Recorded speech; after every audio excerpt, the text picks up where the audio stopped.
सध्या काँग्रेस म्हणून बोलायचं झालं तर आमचे राष्ट्रीय नेते राहुलजी गांधी भारतीय जनता पार्टीला ते एकटे सामोरे जात आहेत असं चित्र आहे देशामध्ये. राज्यामध्ये आमचे प्रांताध्यक्ष हर्षवर्धनजी सपकाळ साहेब असतील, तेही प्रत्येक ठिकाणी नगर परिषदा असतील, होऊ घातलेल्या जिल्हा परिषद पंचायत समितीच्या निवडणुका असतील, प्रत्येक ठिकाणी स्वतः सामोरं जाऊन आणि कार्यकर्त्यांना सोबत घेऊन अडीअडचणी सोडत या कठीण प्रसंगात सुद्धा ते पार्टीसाठी काम करत आहेत. ती परिस्थिती जिल्ह्यामध्ये दिसून येत नाही. अमित भैया देशमुख स्वतः गडीवरून उतरून लोकांसाठी रस्त्यावर उतरत आहेत, प्रत्येक गावात जात आहेत, तालुक्यात जात आहेत. आता महापालिकेसाठी ते स्वतः फिरत आहेत. पण आमचे जिल्हाध्यक्ष धीरज पाटील वाडा सोडून काही यायला तयार नाहीत. आम्हाला खंत वाटते त्यांच्याबद्दल आक्षेप घेताना. पण गेलं 14 वर्ष झालं त्यांचे वडील काँग्रेस पक्षाचे जिल्हाध्यक्ष होते. त्याच्यानंतर धीरज पाटील स्वतः 6 वर्ष झालं ते जिल्हाध्यक्ष आहेत. त्याच्या आधी ते जिल्हा परिषदचे अध्यक्ष होते. होऊ घातलेल्या जिल्हा परिषद निवडणुकीच्या अनुषंगानं बोलायचं झालं तर 55 गट आणि गण जिल्ह्यात इतर गण आहेत. एकाही ठिकाणी काँग्रेसनं पदाधिकारी नेमलेलं नाही, एकाही ठिकाणी निरीक्षक नेमलेलं नाही, कुठेही ते स्वतः जात नाही आहेत. नगर परिषदेलाही आम्ही तोच अनुभव घेतला. कार्यकर्त्यांच्या पाठीशी कुठेही ते उभं टाकलेलं नाहीत. मला वाटतं पक्षाच्या कठीण काळामध्ये त्यांनी कार्यकर्त्यासाठी सोबत असणं गरजेचं आहे, पण तसं करताना कुठेही दिसून येत नाहीत. ना विलाजास्तव आम्हाला ही खंत या ठिकाणी व्यक्त करावी लागत आहे.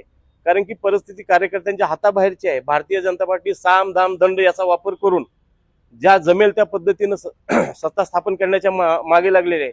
आमच्या वरिष्ठ नेत्यांचा आदर्श डोळ्यासमोर ठेवून धीरज भैयांनी प्रत्येक ठिकाणी जाणं गरजेचं आहे. कार्यकर्त्यांना धीर देणं गरजेचं आहे. आज बऱ्याच ठिकाणी काँग्रेसचा हात गोठवलेच जमा आहे. चांगले चांगले पदाधिकारी इतर पार्टीत गेले, ते अजूनही त्यांना 90,000 जी मतं पडली तेच भोगतायत. अहो, त्याच्या मागं खासदार ओमप्रकाश राजे निंबाळकर यांची मेहनत आहे. अनेक दिवसापासून मधुकर चव्हाण साहेबांना सांभाळलेला तो मतदारसंघ आहे. जरी ते आज राजकारणात सक्रिय नसले, कार्यकर्ते त्या ठिकाणी प्रत्येकजण सक्रिय आहे, याचाही त्यांनी विचार केला पाहिजे. आणि ही लढाई भारतीय जनता पार्टी विरोधातली आहे. राष्ट्रीय पक्ष म्हणून काँग्रेसच लोक परत पर्याय म्हणून निवडणार आहेत. भविष्याच्या काळामध्ये परत एकदा काँग्रेस उभारी घेईल. पण या झोपलेल्या आमच्या काँग्रेसला आणि आमच्या अध्यक्षाला जागं करणं गरजेचं आहे.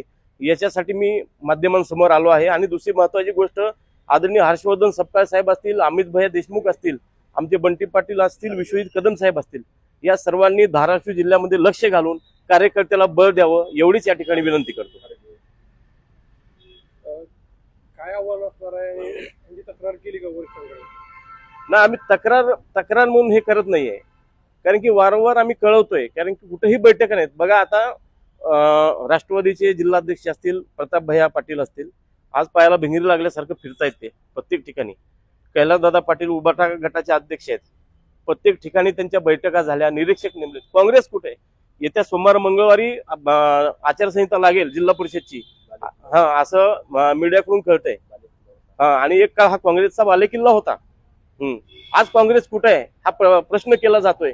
मतदार तोच आहे ज्या मतदारांनी 7-8 वेळेस काँग्रेसचा खासदार निवडून दिला. प्रत्येक नगर परिषद काँग्रेसकडे होती, जिल्हा परिषद काँग्रेसकडे होती. गेल्या वेळेस 13 जागा होत्या. यावेळेस 13 उमेदवार मिळणं कठीण प्रसंग या ठिकाणी काँग्रेसला उभा टाकलाय. तरी देखील जिल्हा अध्यक्ष कुठेही कार्यकर्त्यासाठी उतरून आलेले दिसून येत नाहीत. साधारणतः आमची नगर परिषदची निवडणूक झाली, कुठे बैठका घेतल्या नाहीत. कार्यकर्त्याला स्टेशनरी सुद्धा मिळाली नाही. कार्यकर्ता कुणी दारात पैसे मागायला जात नाही, पण लोकांची छोटे मोठी कामं असतात, त्याच्यासाठी त्यांनी उभं टाकणं गरजेचं आहे. त्यांनी धीर देणं गरजेचं आहे. नाहीतर आणखीनही येणाऱ्या काळामध्ये जे बचेकुचे जीवापाड काँग्रेसवर प्रेम करणारे कार्यकर्ते आहेत तेही निघून जातील किंवा गलीगात्र होऊन जातील. त्यांचा कोण विचार करणार? म्हणून मी आज मीडियासमोर एवढीच विनंती करतो की वरिष्ठांनी लक्ष घालावं. आदरणीय खरगे साहेब असतील, आदरणीय बंटी पाटील साहेब असतील, अमित भैया असतील, हर्षवर्धनजी सपकाळ साहेब असतील, यांना विनंती आहे की त्यांनी धाराशिवमध्ये लक्ष घालून परत एकदा हे काँग्रेसचं संघटन मजबूत करावं. आम्ही कार्यकर्ते खचणार नाहीत. आम्ही शेवटपर्यंत लढू आणि परत नव्यानं काँग्रेस जोमानं उभा करू एवढीच विनंती करतो.